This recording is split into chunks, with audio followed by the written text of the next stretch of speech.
Bismillahirrahmanirrahim. Alhamdulillahirrabbilalamin. Wassalatu wassalamu ala sayyidina Muhammad wa ala alihi wa sahbihi wa barik wa sallim. Amin amin ya rabbal alamin. Apa kabar kalian semuanya? Semoga semuanya dalam penjagaan dan perlindungan Allah Subhanahu wa taala. Dan yang sakit jangan lupa untuk selalu bersabar dan jangan lupa minum obat, oke? Dan yang sehat jangan lupa untuk selalu bersyukur kepada Allah Subhanahu wa taala. Pesan saya, jangan lupa untuk selalu kita berselawat kepada baginda Rasulullah SAW. Oke masyarakat sosmed, jadi di video kali ini kita akan menonton bersama-sama lagi, yaitu di channelnya Ustadz Auni Muhammad. Oke, yang judulnya hari ini aku ambil yaitu Hentakan Tapak Kaki Dajjal.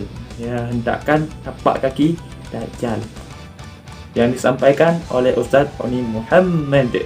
Oke, link originalnya ada di bawah deskripsi, bisa diklik langsung diarahkan ke channelnya langsung. Oke, untuk kita subscribe dan support channel Ustadz Auni Muhammad. Oke, jadi mungkin langsung saja kita ke videonya. Apa?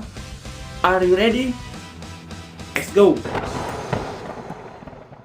Hentakan kaki Dajjal. Satu benda aja. Bila hari itu Donald Trump umumkan tentang penguasaan terhadap Baitul Maqdis dan Jerusalem. Fokus, yang penting fokus. Sebelum ni nampak tak kita permainan-permainan dan agenda-agenda yang berlaku sebenarnya untuk melorongkan satu track. Ni pandangan saya dan pengamatan saya. Sebab dalam satu hadis Nabi yang diriwayatkan oleh Imam Ahmad dan Imam Abu Daud, apabila Baitul Maqdis sudah dikuasai, maka selepas itu Madinah akan dikepung dan dihancurkan. Dan selepas Madinah dikepung dan dihancurkan akan berlaku pertempuran yang besar. Selepas pertempuran yang besar akan berlaku penaklukan Konstantinopel. Dan bila berlaku penaklukan Konstantinopel, masa untuk Dajjal keluar sudah tiba. Kita tengok step ada 5 tadi. Mula-mula penguasaan Baitul Maqdis. Bila dah benar-benar totally Baitul Maqdis dikuasai oleh musuh, maka mereka akan mula mencari peluang untuk menjahanamkan Madinah. Bila Madinah dah dikepung, Madinah dah dihancurkan, pertempuran besar akan berlaku. Selepas pertempuran besar berlaku, akan berlaku penaklukan Konstantinopel yang keempat. Bila Konstantinopel dah ditaklukkan, Dajjal akan keluar. Sekarang kita lihat, bila mereka betul-betul dah menguasai Baitul Maqdis, dalam agenda The Hidden Hand, Baitul Maqdis ini akan dirajai oleh siapa di akhir zaman? Dajjal. Akan dirajai oleh siapa? Mereka tunggu siapa? Messiah yang terakhir, the false Messiah, Dajjal. Kita bayangkan kalau mereka dah dapat Baitul Maqdis, Dajjal akan duduk di sini. Sekarang ni Dajjal akan keluar dari mana? Dajjal akan keluar dari bumi Isfahan, dan di belakangnya ada 70,000 Yahudi yang memakai toya lisa. Isfahan di mana?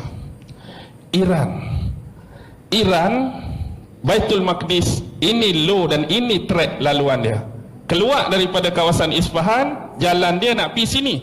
Jadi sebelum Dajjal keluar, laluan-laluan ni harus dicantas lebih awal. Nampak tak? Sebelah Iran, Iraq, beres dah ke? Hancur, kucak-kacir dah.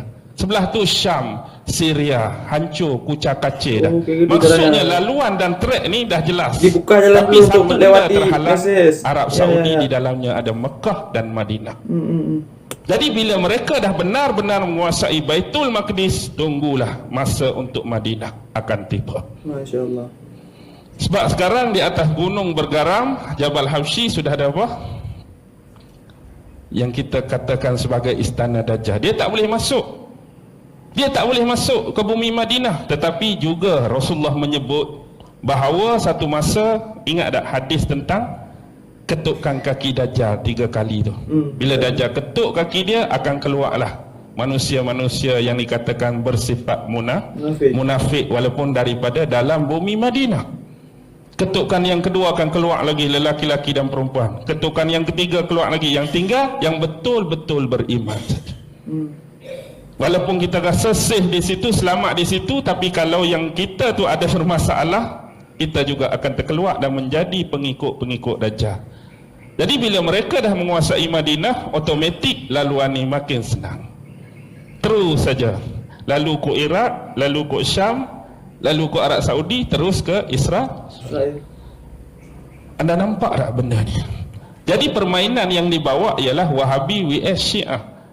Orang hak lawan Wahabi akan dituduh Syiah, orang hak lawan Syiah dituduh Wahabi. Kita hak duduk tengah ni yang kena ya? Lawan hak ni, oh Syiah kena. Lawan hak ni, kita kena Wahabi. Ni je permainan. Sebab tu bila mula-mula mereka umumkan penguasaan Baitul Maqdis oleh Donald Trump, ada ura-ura bahawa dua negara Arab besar akan bertarung, akan berperang, iaitu Arab Saudi dengan Iran. Apa tujuan dia? Fahamlah, ikut law dan threat tadi. Jadi sekarang ni, di samping mereka nak cari Imamul Mahdi, sebenarnya antara salah satu agenda dia, mereka nak melorongkan track dan laluan yang mudah kepada raja terakhir mereka. Dan ingatlah apa yang disabdakan oleh Rasulullah tentang kisah Nabi Allah Ibrahim dan Ismail. Mungkin ini adalah dari kacamata kerohanian guru-guru yang bersifat kesufian. Bila mana kita melihat anak Nabi Ibrahim, antara Ishak dengan Ismail, siapa yang kena sembelih? Ismail yang kena sembelih. Dan sembelihan Ismail itu keturunan dia adalah keturunan Arab sekarang. Dan kita lihat keturunan mana yang sedang disembelih dan dibunuh dengan sewenang-wenangnya sekarang untuk menjayakan misi ini. Ini adalah clue yang cukup penting. Jadi Arab akan dimusnahkan, Arab akan dibinasakan, Arab akan dibonekakan, Arab akan dicaturkan. Dan Allah juga ada perkiraan dan perancangan sendiri.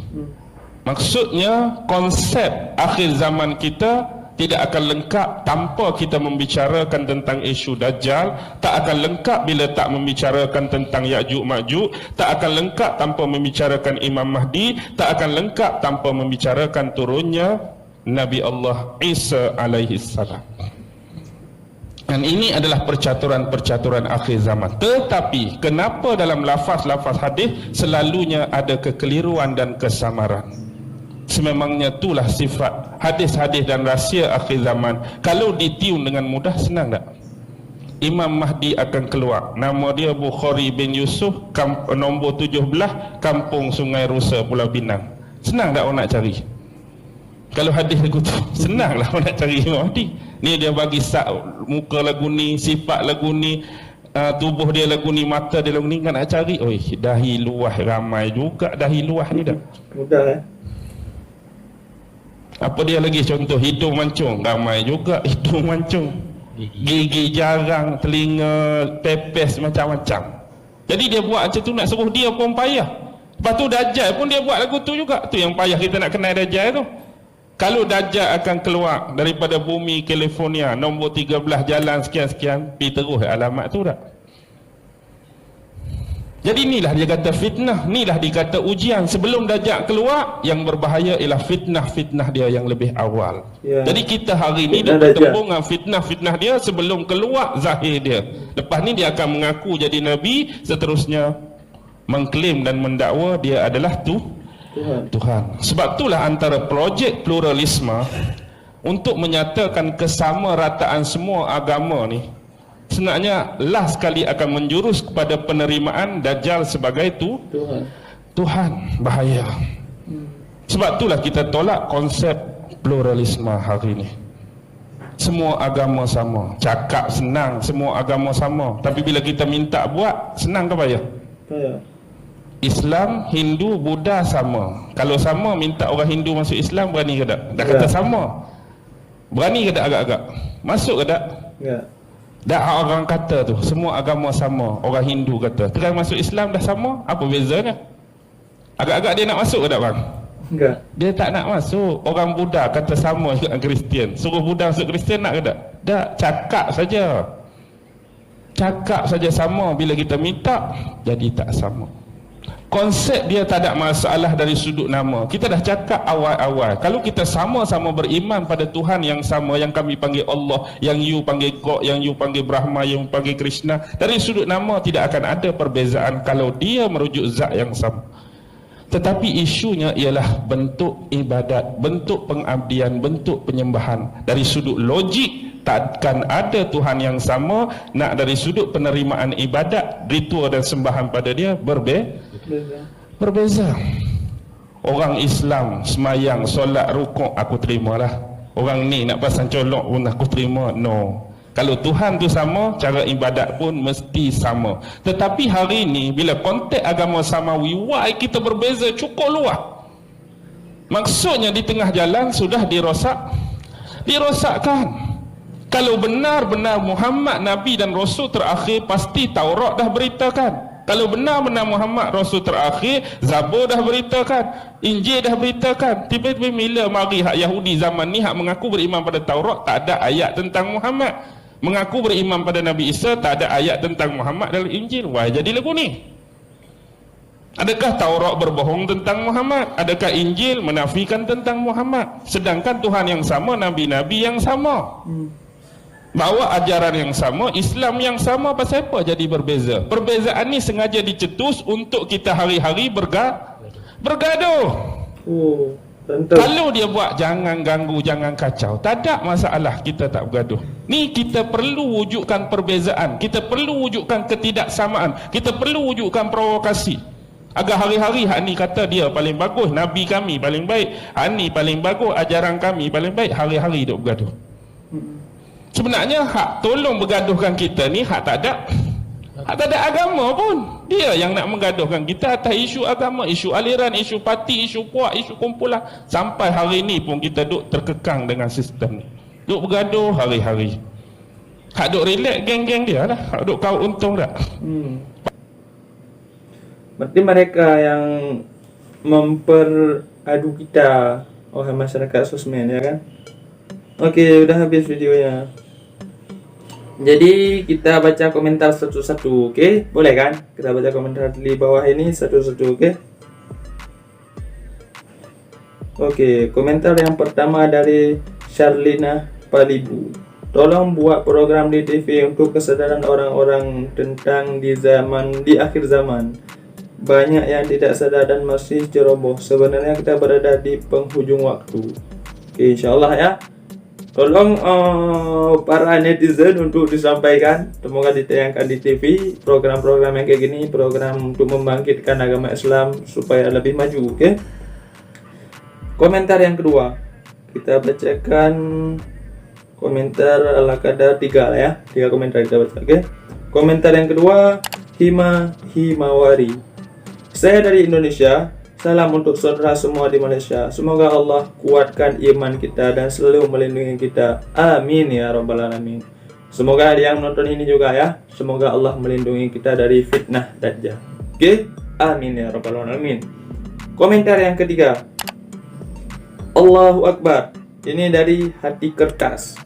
Mari kita ambil kesempatan untuk meningkatkan dan menjaga keimanan kita kepada Allah Subhanahu wa taala. Itu komentar yang ketiga dari hati kertas. Ya, yuk kita ambil kesempatan ini di hari ini, sesudah kita nonton video dari Ustaz Oni Muhammad ini, yuk kita sama-sama memperbaiki ibadah dan ketaatan kita kepada Allah Subhanahu wa taala. Oke, mungkin segitu saja video saya kali ini. Mohon maaf jikalau ada kata-kata yang salah dan mohon dikoreksi jikalau ada video yang kurang menarik atau kurang pas, dikoreksi di kolom komentar di bawah. Oke? Dan jangan lupa untuk tekan tombol like, subscribe yang warna merah itu dan nyalakan loncengnya. Dan jangan lupa untuk di-share ya. Ya masyarakat sosmed. Oke, mungkin segitu saja video kali ini. Saya Mudi dari Aceh mengundurkan diri dari hadapan kalian semua. Wassalam. Bye bye.